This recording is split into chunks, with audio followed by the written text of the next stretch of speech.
10 days ago, the entire country was gripped with a horrifying shock as Kiteezi landfill, located north of Kampala, crashed. Essentially, 56 households have been impacted. Over 35 people have been reported dead, and thousands more have been displaced, and countless others have been injured. In lieu of this, today we have a discussion on what it means for the women, what the women's voice on the Kiteezi landfill incident. With me in studio, I have an illustrious panel to discuss this matter. I will introduce them from my extreme left to my immediate left. So with us, we have Miss Winfred Mugambwa, the Executive Director of Rights for Her. Rights for Her is an eco-feminist organization.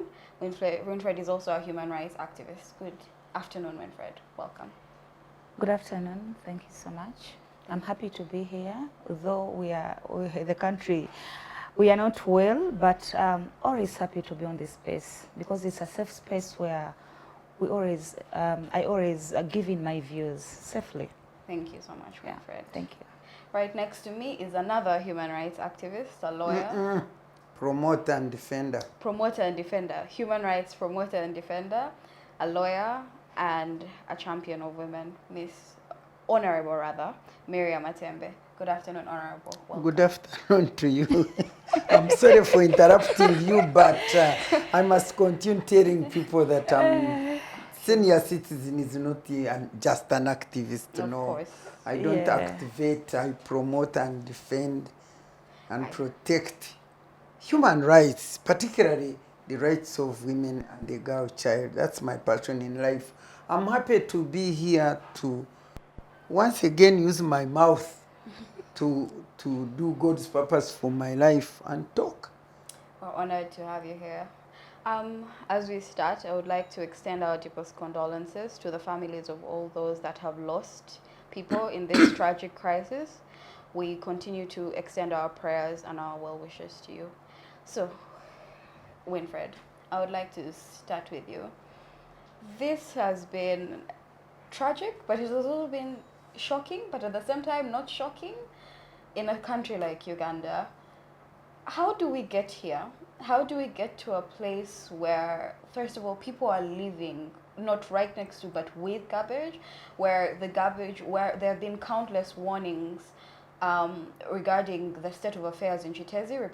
We've all seen the reports of the last few weeks, and yet there's been no response. How do we get to a place in a nation where human lives are so callously dismissed? Thank you so much. In fact, when someone says it's shocking in the Uganda we are in now, I don't think it's shocking. We are in a country where we have leaders who are immune they're immune to any shame. They are immune to admire, because these people travel. They are immune to admire good things. They are immune to feel for the low income persons. So to them it's nothing. So it's not surprising. To me it's no longer surprising for things that we expect either the government or people in power to make decisions that can sustainably improve the status of the country, that we find now that the Kiteezi saga is out, and now letters are all over running social media. Everyone is bringing a letter. I did this, I did this. No, it is not. To me, it's not shocking. It's like, okay, it's a wake-up call to us citizens to know that no one is safe. We are neither safe in this country. We are neither safe because we have leaders. No, we only have people who either, I don't know whether they even have blood. So it is not shocking to me. So, and how the landfill issue to you is a governance issue. It all comes down to governance. I was going to get to that. It's not only governance, but it is the main thing. when you look at the issue at Kiteezi, to me, I feel there are three different things that got us there. The first one is we lack the knowledge, or I believe we have the knowledge, but there is a problem around waste management. Yes, it is one of the problem. And then when you look at waste management, it encompasses almost everyone. But mainly, it will, of course, the two people mostly to be held accountable there would be Kiteezi and NEMA. And then the other issue is around environmental negligence. And around there, still Kiteezi, NEMA, central government, and even us, the people. We can't say that we are around environmental negligence when people could even build near, or even we also get there. Then the third one is around governance. I remember these other ones, when we are in a country where governance has died, it is rotten. You can't expect a person who even is just trying to figure out what to eat, not to go and do what, and find if they can find where to stay at a cheaper cost. Because when you see majority of people who are staying there, yes, majority of people who have lost their people, they are low-income earners. So, because the governance, the major problem is the governance, that is why I had to bring it last.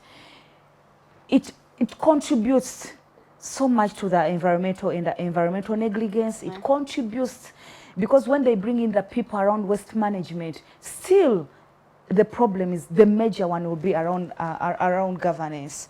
And how did we get here?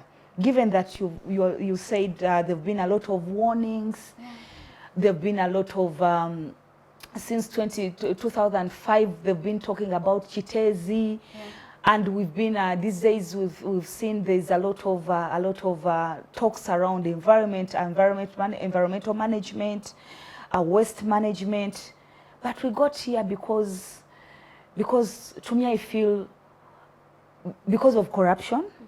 Yes, we are here now because of corruption, because of like still bad governance, and we are here because we don't have leaders.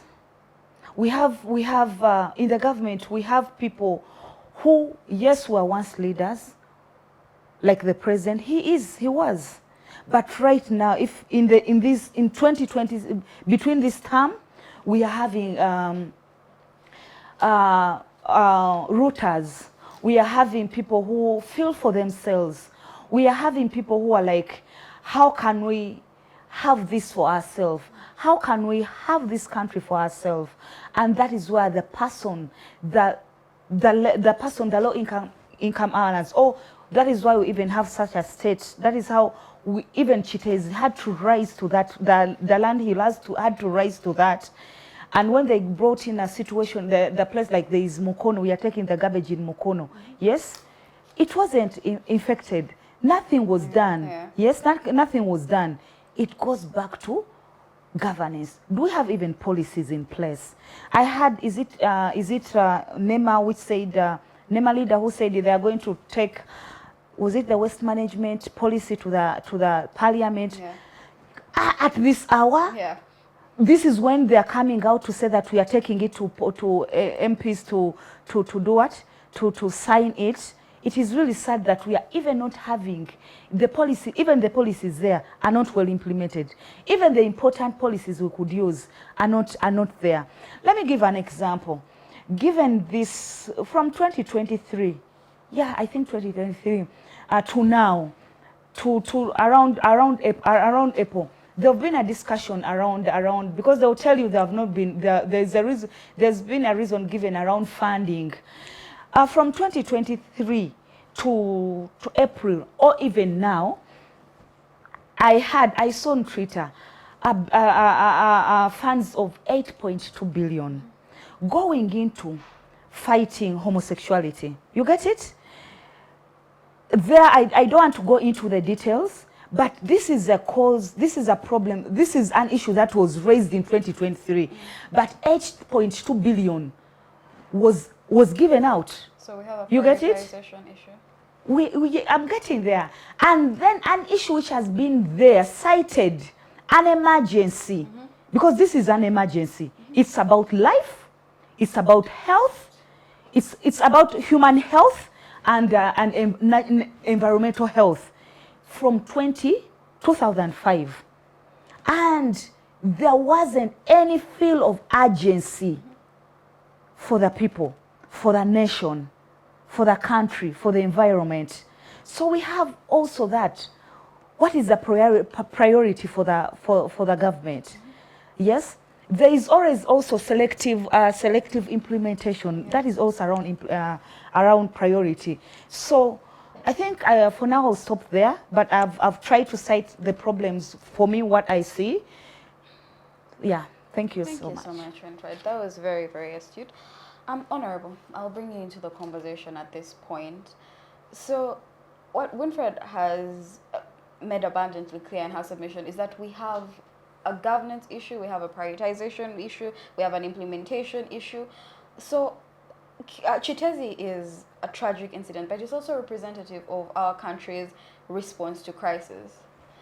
From the landslides we have in Bududa to the lightning attacks, everything at this point, we're reactionary as a country. We have Ministry of Water Environment, we have NEMA, we have the Ministry of Disaster Preparedness, a whole ministry dedicated to this. And yet none of these agencies seem to be doing their job. Why are we always a reactionary state? What is wrong with our government system? You are asking the wrong person, because I am not in that government. I'm not in anything. From your experience. Yes, leave me alone to answer you. I don't even know why I find myself here. What I want to say is that really, I want to quote Martin Luther King when he said that if you can't fly, run. If you can't run, walk. If you can't walk, crawl. But at least continue doing something. It is within that statement that you see me come to talk. Because it gives me authority and inspiration to say, don't give up, continue talking. Otherwise, I wouldn't be here. For instance, when they invited me this morning to come and talk about Kiteezi, I said again, me Miria with Kiteezi. Now what should I say about Kiteezi? But I want to first express my condolences and my sympathies to all those people who were involved. I only pray that God may intervene and comfort them, their broken hearts and everything else, because it has been so sad and terrible.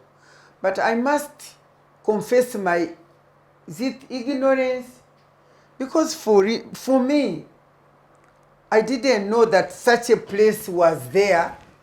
I didn't know that. I only saw on TV something breaking down. Honestly, even when I was a leader, I was never involved in areas, environment, what. People have their own passion and their areas of concern. Those ones I was involved. In fact, when I saw that thing, the thing breaking, what came to me was, where is this? When I'm going to Nambore, that's when I see Chinawataka. When I'm going there, that's when I see this pile of garbage. And when I saw, I said, but I never see houses there. Where have the houses come from? So that shows you that I didn't know about Kiteezi and all this piling of the garbage. I didn't know. So I was just shocked. What shocked me most was I saw houses. Yeah. I said, how? You mean people have been living in the midst and around this garbage, which would stink like... That's what came to my mind, which would stink like what? I can't imagine myself living in that area and the garbage stinking. I can't live. So that's what shocked me first. I said, Banang, what is this? So many of us, I'm sure I'm not the only ignorant one on such things, but I think very, very many Ugandan really couldn't understand what is this. So first of all, that was my reaction. What is this? And then how could this be happening? What, first of all, how can people live around such area? Why should they allow themselves to be, is it defiled or polluted or dirtied or this kind of thing? That's what came to my mind first. And then secondly, I said, but how can, who is responsible for this? Who is responsible for garbage and waste management? There must be a ministry under which this falls. And if this was in the city council or whichever municipal council or whatever, there must be leadership who should have been looking at those things and saying, no, this can't be like this. Because you could see if you are piling, if the trees themselves fall when they are dry, or if we have been seeing the buildings in Kampala which are foundationed badly, we have seen them fall. Let alone the garbage which doesn't have bricks or blocks. Couldn't people have expected it to happen?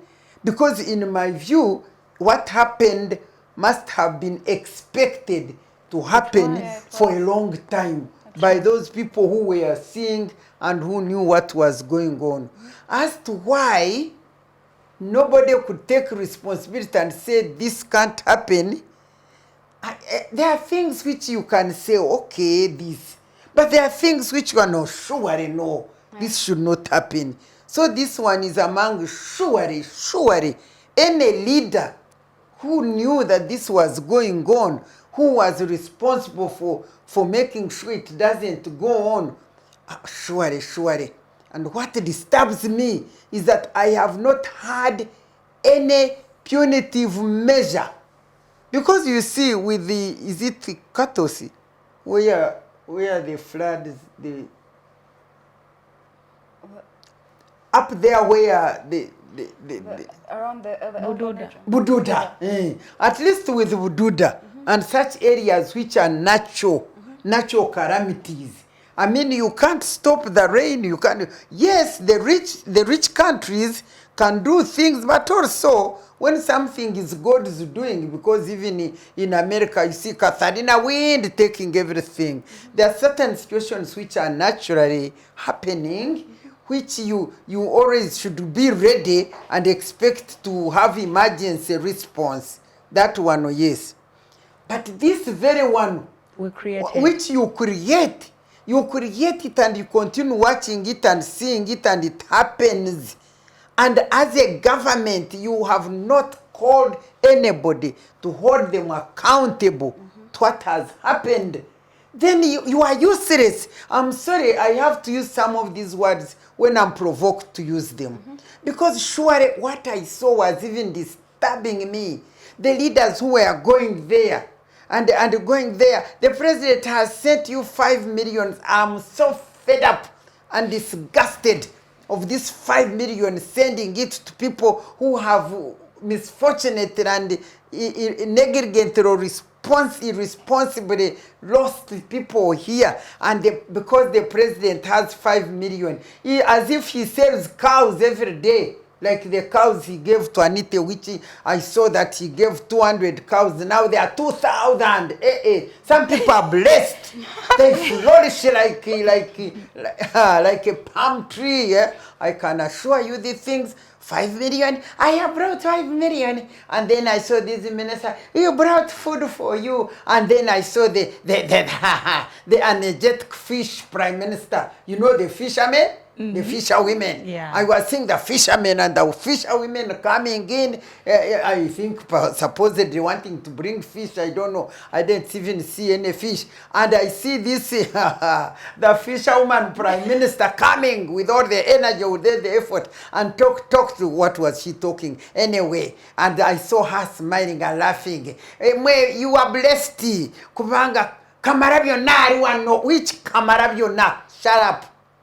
Kamarabyona, what is she finishing for the people of Uganda? The lives And of then the the other, there is a minister also, we brought Posho. Did also the Major Muhozi bring something, Simani? They sent Mr. Balam. He sent what? Mr. Balam with a posho. With the Pasha. Well, does he eat Posho in his house? Do they eat Posho? All this money which they are using, traversing the country, building MK project, and they send Posho to these suffering people. And I haven't had anybody being punished. I don't know whether the city council, was this in the city Kampala KCC? Yes, I haven't had the CEO speak anything. I don't know what he's doing for his people. But now those people, it is just going to be a forgotten story. And the government is doing nothing. What could the government do anyway? Is there to do anything? Me, that's why I said I continue walking. Because Martin Luther said, continue, don't stop.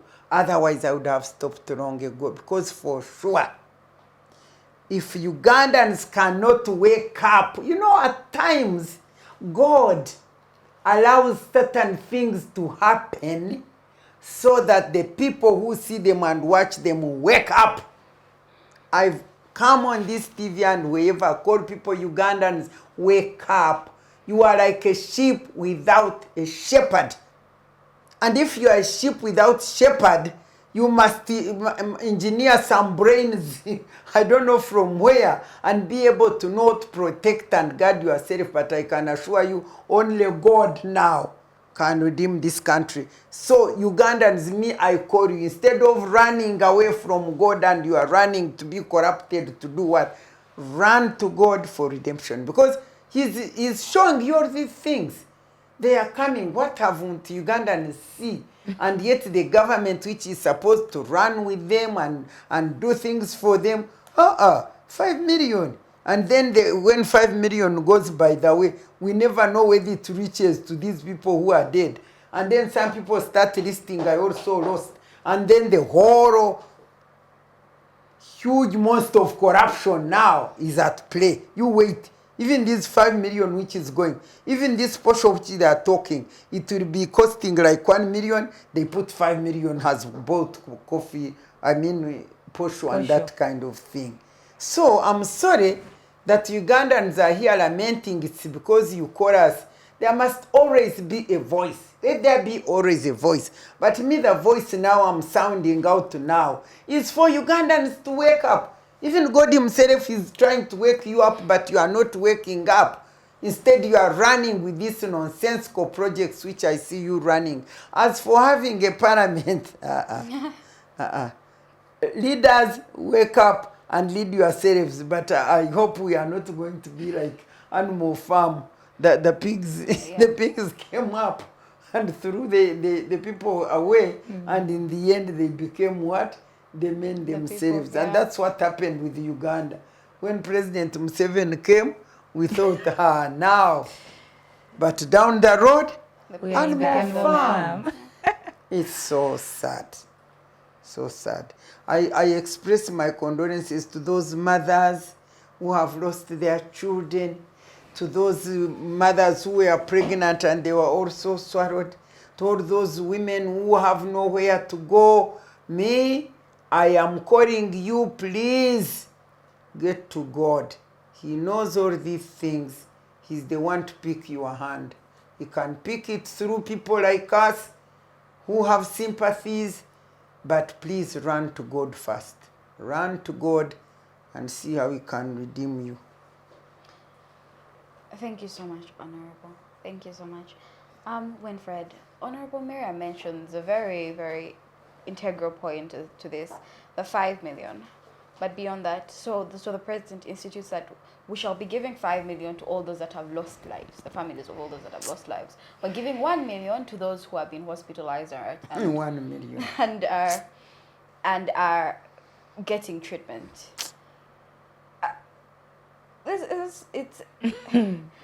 So it's very interesting. It's very interesting. I want to know, how do you come to a state of quantifying that? amount? How do you believe that it is sufficient? Do you believe that it is enough to address the issue at hand, but also beyond that, do you believe that what do you think ought to be done? What do you think really ought to be done, if not this 5 million, if not this 1 million?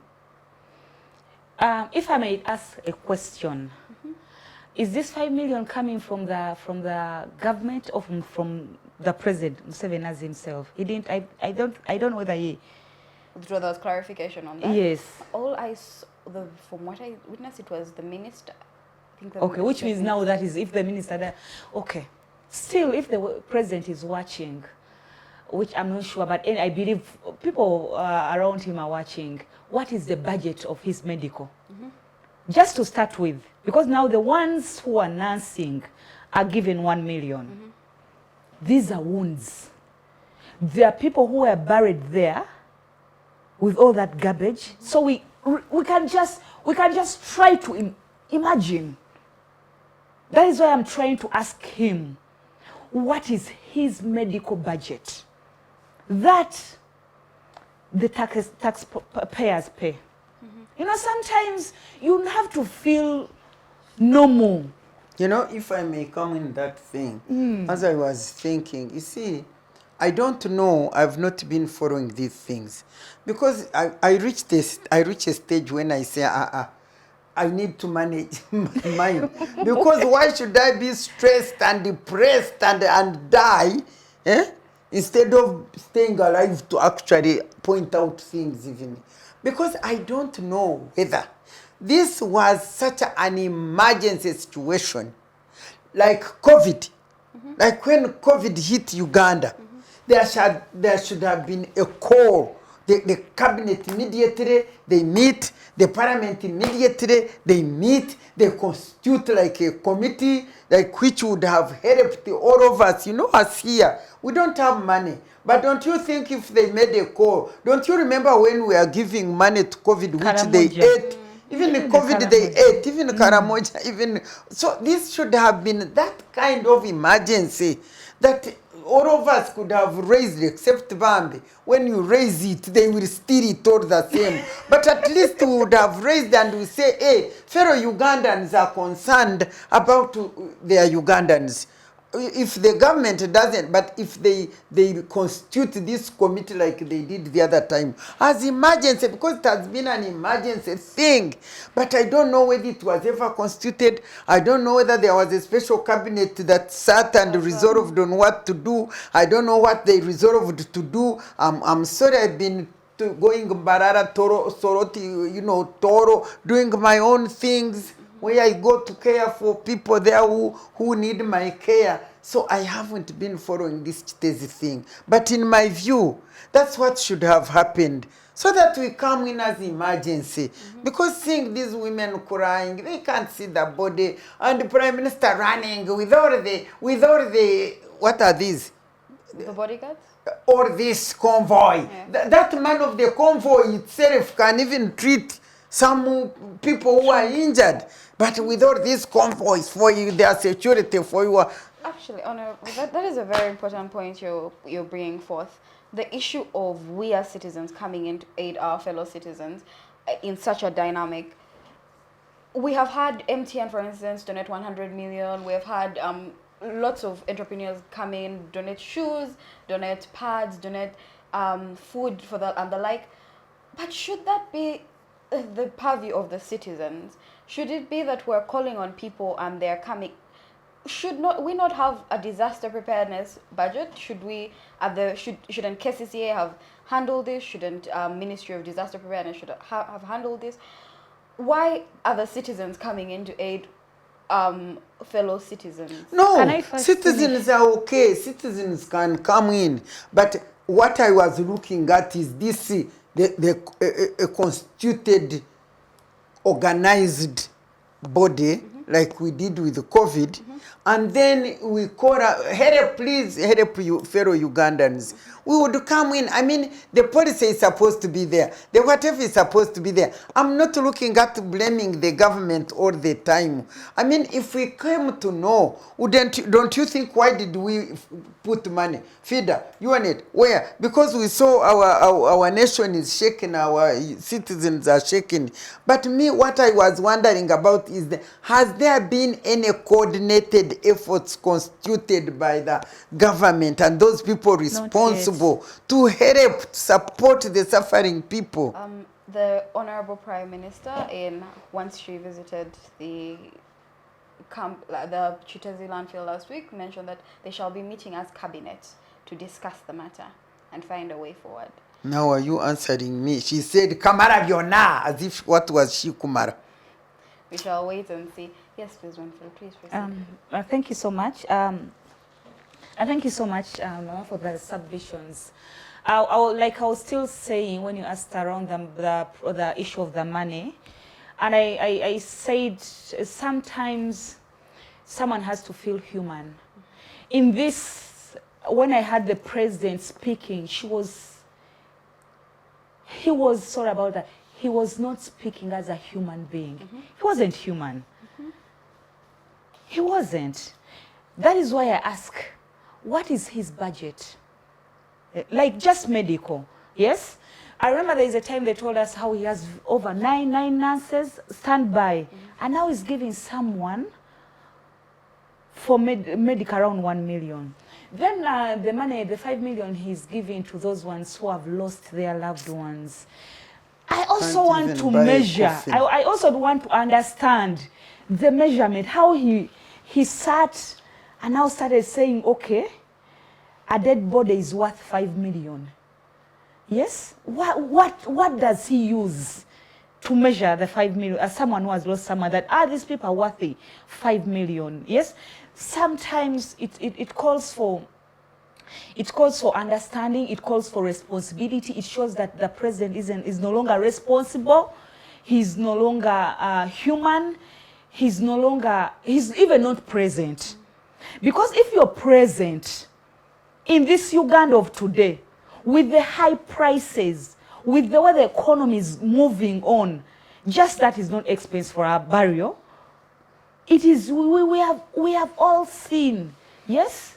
So he's not even present in the country. Do you see the state funerals which go on? Yeah. Everyone, the people who are already all right, they already have their resources. That is why I'm saying he's not enjoying present. Resources, but the moment they die, state funeral. That is why I'm saying he's not present. How much is state funeral? You get it? So when and I'm wondering how many of us we are going to have. I want a whole funeral. So until we have a president who is present, it might be him to come back to being present and being responsible, that will run away from such decisions. In fact, he's just mocking the people who lost their loved ones. He's mocking those people who are nursing the wounds. He's mocking our country. He's mocking everyone, even people who are feeling for those people. Then when we go to that question where you asked, should the people contribute? I believe if I understood Mama very well, he's like, okay, because me when I was submitting at first, we said, even when the policies are there, we are seeing there is a gap. So it means, because Lukwago was there, yes, and it was all okay, this government was like just throwing blame. Yeah. And then he went to Entebbe to look for someone now where they should take the right. Yet at the beginning, this was a disaster. What we would have expected to see was support like that. The one Mama is saying. If they didn't have money, maybe they would have coordinated something like that. Like how they did in COVID. Yes? Like how they did even in Bududa, I remember they did that thing. Yes? But because somehow there is a way that is now my feeling. There is a way, you see what has happened in Kiteezi. I somehow want to, small time, relate it to the fire that happened this side of Chisenyi. Or we know, remember those years when those places were having, you would see it would be so much of the blame fronting everything. How could be people working from here? How they could bring in the bad bit of it, not looking at where the problem is. Okay, the people are there in Kiteezi. The many homes are around this rubbish. And you're telling, are they telling us that, do they have field, because there is a budget, I hear they call them what? Field, there's a one name I calls them.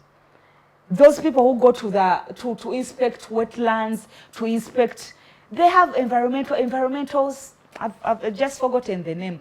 But do they have inspections around such places? Does NEMA have inspection around wetlands? Does NEMA have inspection around areas of where they collect garbage? Does NEMA have inspection on a monthly basis? Now we are talking about monthly.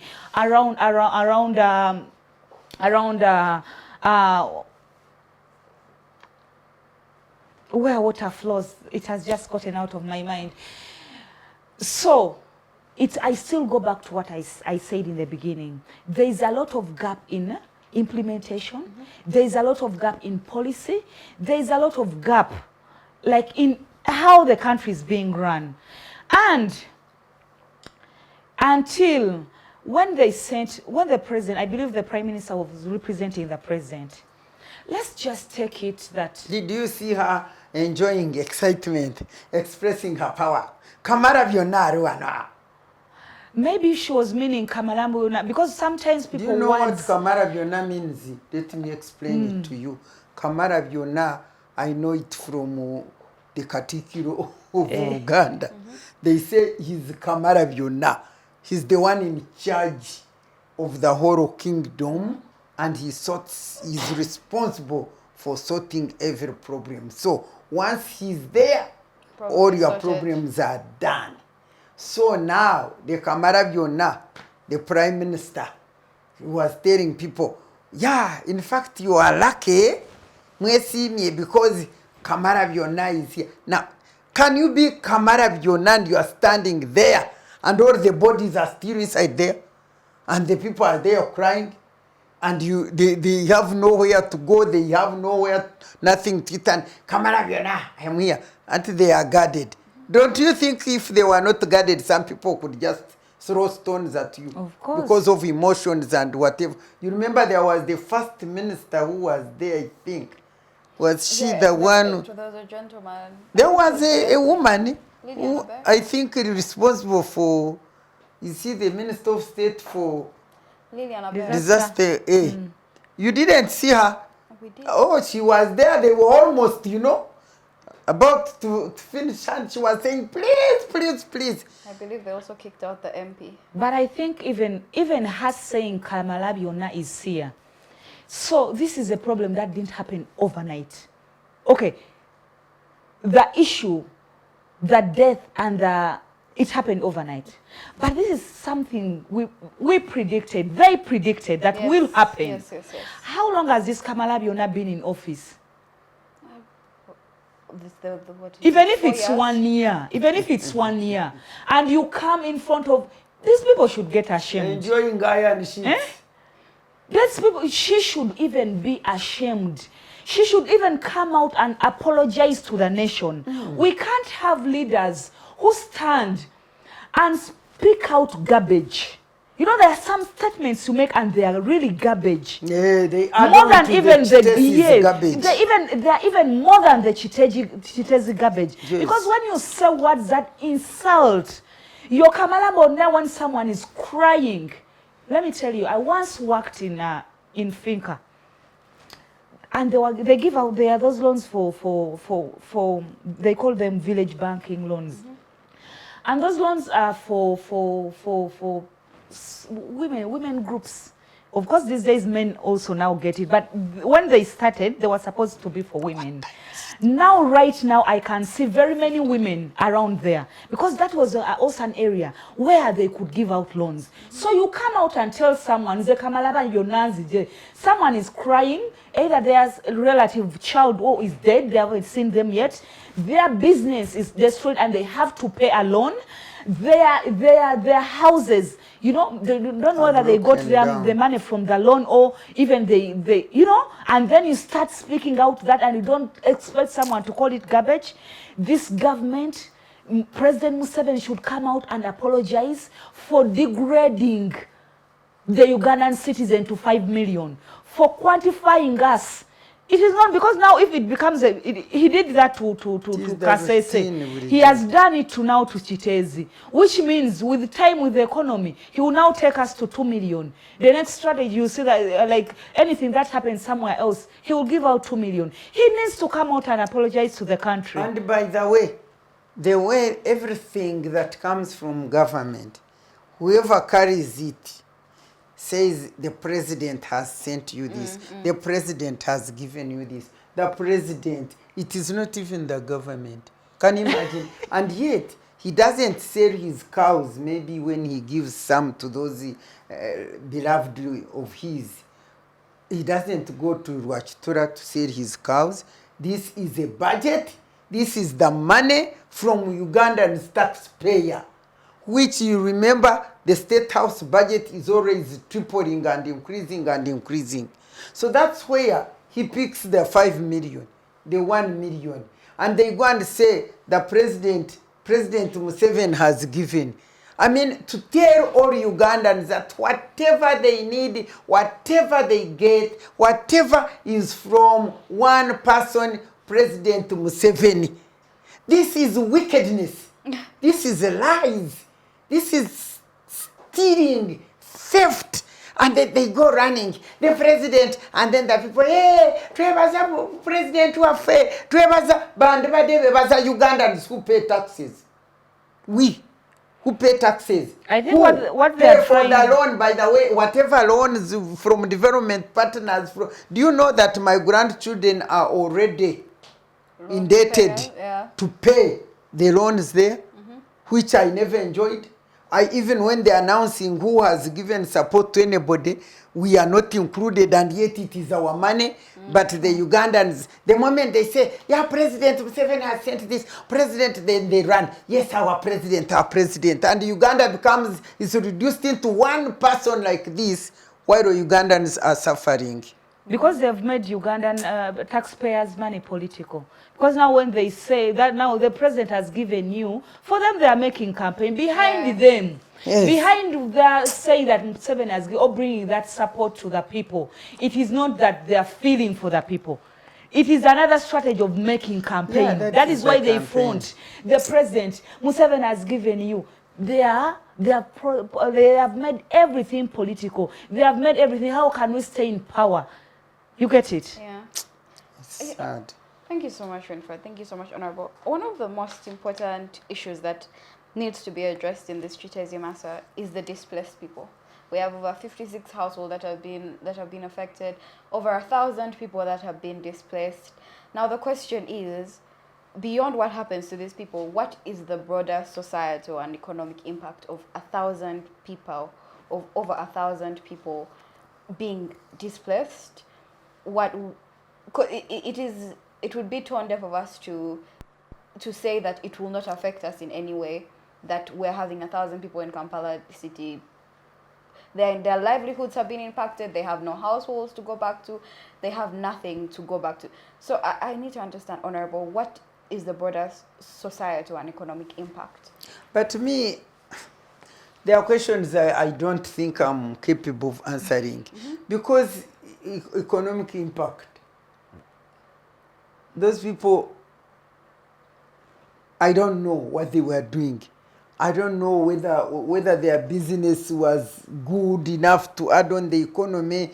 So me, I don't think I want to involve in that kind of thing. Because whatever happens to our people affects the income generation of those people. It affects us socially, economically, spiritually, and in every way we are affected. But I wouldn't want to go to look at Kiteezi and then calculate the economic impact of Uganda in relation to that area, because I don't know. I'm not an economist, so I can't answer properly. But maybe for me, one thing I want to say, one thing I want us not to forget here is that, okay, this Kiteezi Kiteezi. is just one area in Kampala. And now, for me, the question that came up to me is, now, what about other cities? What about other towns and municipalities? How do they dispose their garbage? What is going on? Shouldn't this now be a reawakening to everybody who is in leadership in this local government, council, municipality, cities, to see what is happening in their areas? Is there any machines? I've been seeing machines outside. I saw a social media. Is it in Ethiopia or what? How they are disposing their things. Eh? Do we have anything like that in this country? And if we don't, now, is every city now, town, waking up? For instance, my city, you know, we have Mbarara city. I don't know, I was a member of parliament there 20 years ago, but I had never known where they put their garbage. I don't know. Don't you think all Ugandans, not only the leaders only, all Ugandans, leaders and non-leaders, should wake up and be concerned about this garbage and say, hey, wait a minute, what happened to Kiteezi should not happen to us?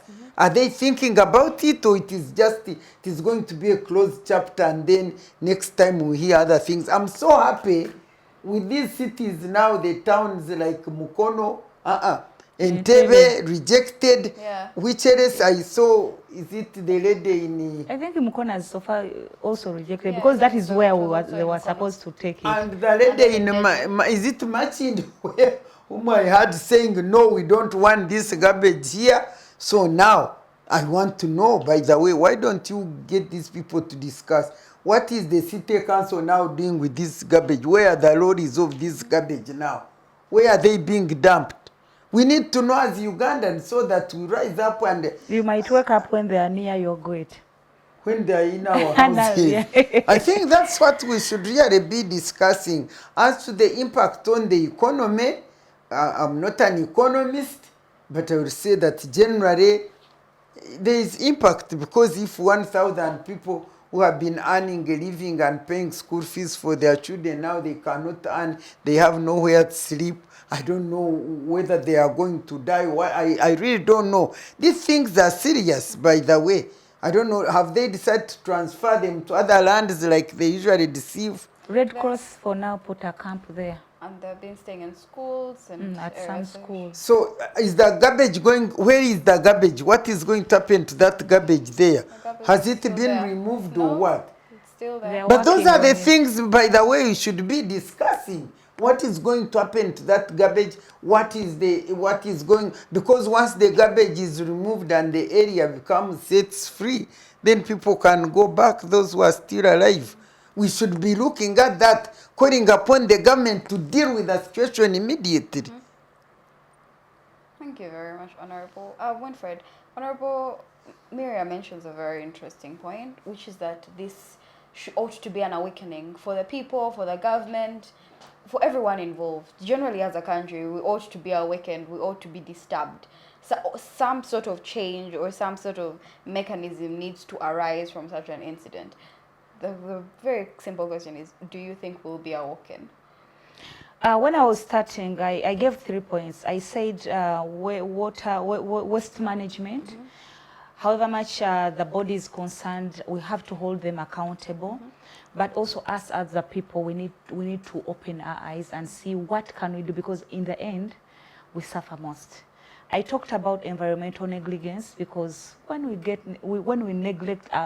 our actions end us in such, it means that there is a problem. When you ask me that, will we learn, was the question, right? Yeah. We will be awakened. It's a hard question to answer, given that I'll use an example that we're talking about people who are supposed to remove the waste, or even who have been taking the waste there.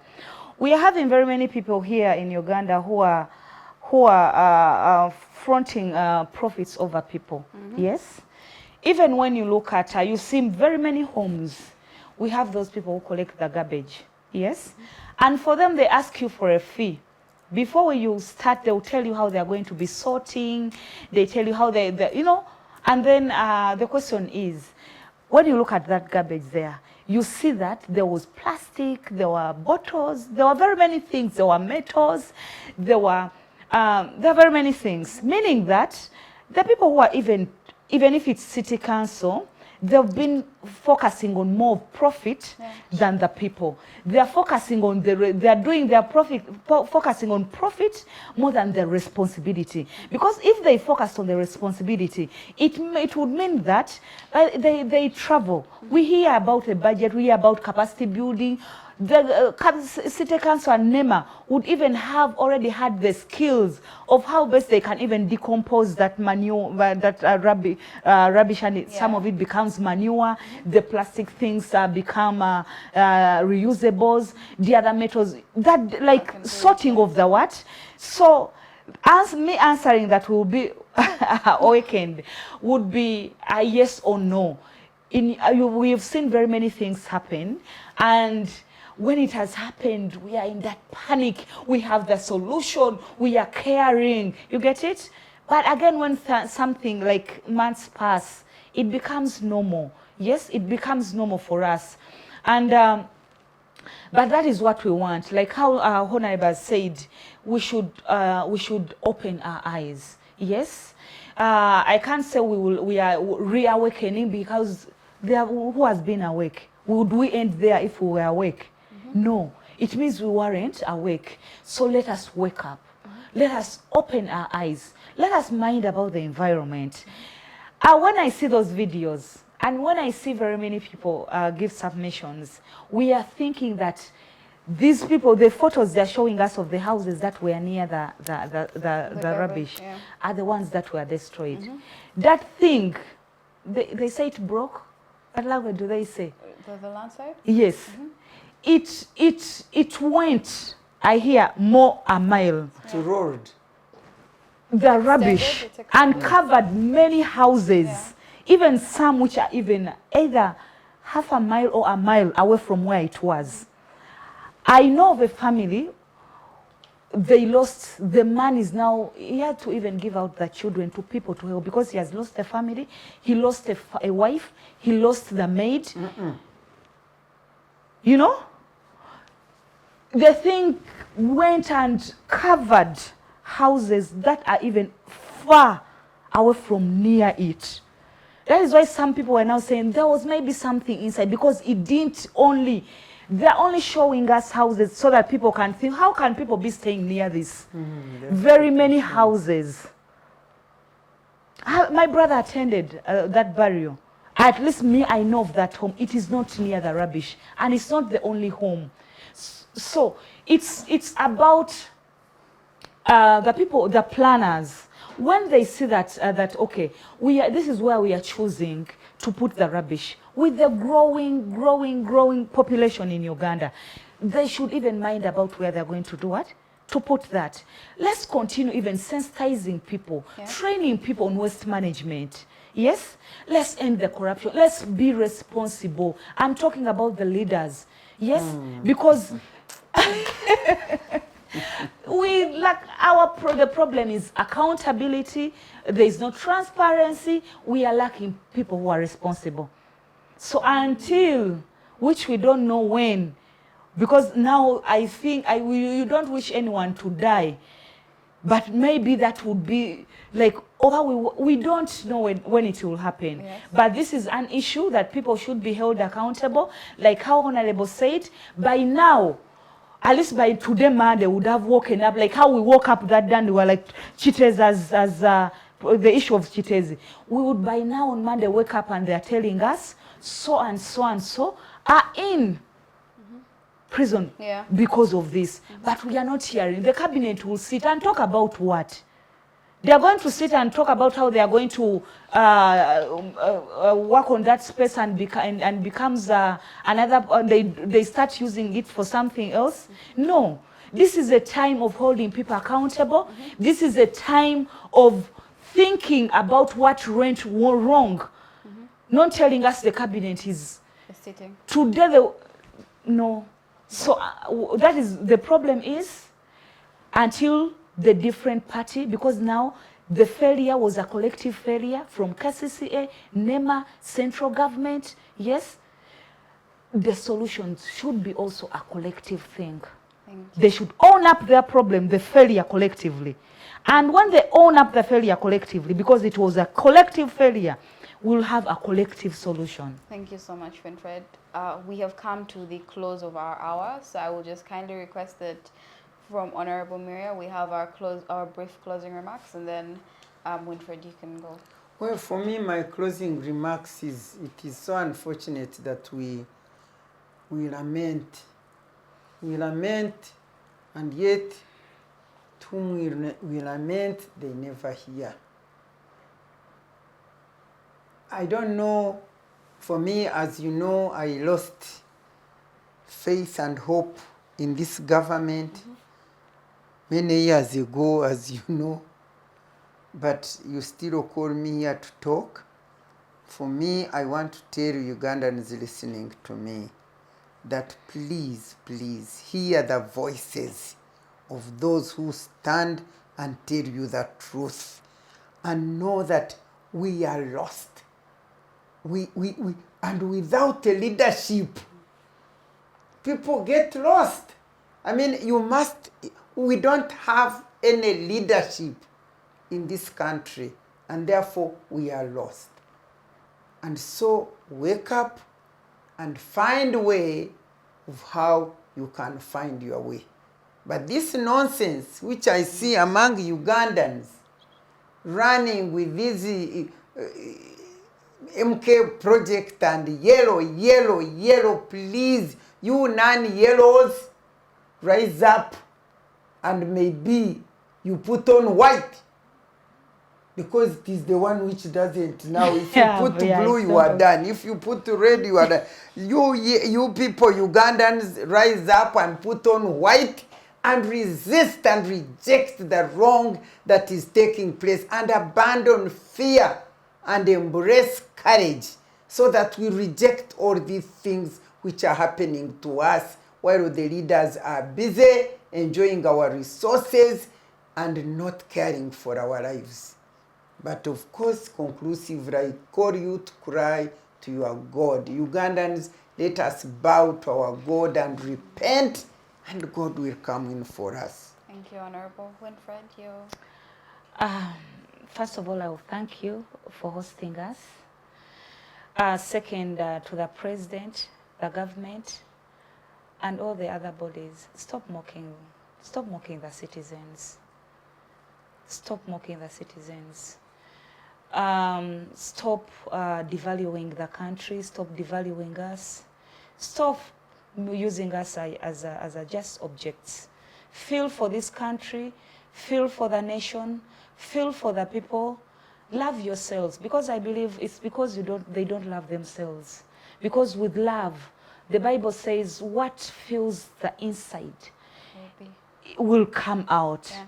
But with that, the 5 million, I am that's what smile coming out of someone's mouth. It means inside them it's filled with hate. It is filled with misery. So heal, work on yourself, and love the country. Lastly, not lastly, but the second one, I want to everyone who knows that at least they contributed to the shedding of the blood of Kiteezi. Own it up, and we find a solution for it. I want to. I can't say that I know how the people feel, the people who lost their loved ones. I can't say that those ones who are still alive and at least they were down there and they were got out alive. I can't say I know how they feel.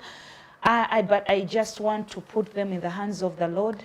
I just want to send them strength and ask the Lord to heal them. I just want the best for them, and pray that they will go through this, and they'll manage to get back, because recovering is a very not easy journey. And to the women who are part of this, who have been also affected around this, I feel you, I know, and I send you strength. I stand with you in solidarity and pray for the best out of it. I pray that all will be well. And I believe that with time, it can be tomorrow, it will be years, I don't know when. But may you come find comfort in this sad time. Thank you so much. Thank you. Thank you so much, ladies. Thank you for joining us. We will never have the Uganda we want until we have a central nervous system that enables us to feel each other's pain. This has been a very emotional conversation. It has been disheartening that we have to have this conversation, and we continue to empathize, to sympathize with all those who are affected by this tragic incident. We once again express our prayers for those that lost their lives and those that are injured. May God touch them in this trying time, and we continue to extend our support. I thank you all for joining us this afternoon. Thank you for engaging with us in this conversation, and please continue to do so. Have a great afternoon. My name is Turiho, Danita, and have a great day.